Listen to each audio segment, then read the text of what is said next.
So let's Sam, I agree with you. The issue of immigration reform seems to be just aimlessly mired.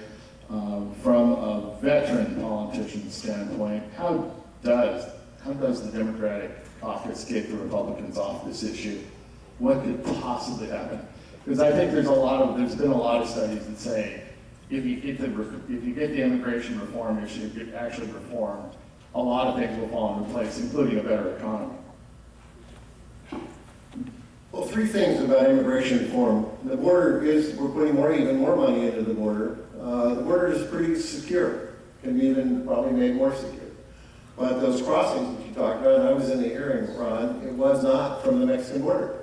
The crossings that came in where they've nabbed people and stuff that's across the border were the Canadian border, which is much more porous than the Mexican border. The three things are border security, the DREAM Act, which is allowing young people up to age 29 who are in education, who don't have a green card, to be able to get an education, get qualified for scholarship where I'm warranted. And the third part is to give people some legal status until the background checks and taxes and things like that, and then get a green card. And after you've had a green card for 5 years, it's up to you. It's your option if you'd like to file for citizenship. But there's no quick path to citizenship. I think the shortest number of time is about 12 or 13 years. But the legality, making people legal, gives tremendous dignity to people. And I do think, frankly, that there's we also have not the Bracero program, but an ag labor program. We made a lot of mistakes with the Bracero program. We'll never let that happen again.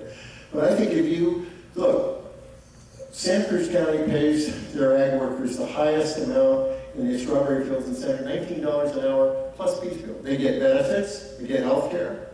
I'll tell you, you give people dignity and they get those benefits and those kind of wages, you'll have more people working in the fields. Ron, do you have a quick response to that? We'll keep it to 1 minute since we've kind of already... Yeah, I've got a quick response. Number one, Sam said that my report pertains to the Canadian border. The name of the report is Line in the Sand. Sam, did you read that report? Did you read it? Because the line in the sand is talking about the Mexican border. And it says on that report, from the house, it says only 129 miles of our border are actually secured. You pull that out, I'm not saying it, it's the House of Representatives, it's Homeland Security that's saying that.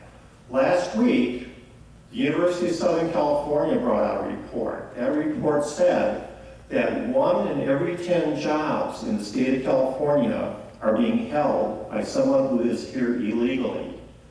Now, that's not farm workers' jobs only, that's everyone's job. So if you're doing construction, if you're doing plumbing, if you're doing auto repair, if you're doing gardening, if you're working in a kitchen or you're food related, 1 in 10 is being taken illegally currently. Okay, let's turn it back to the key team. Thank you. Okay. All right, excellent. This next question.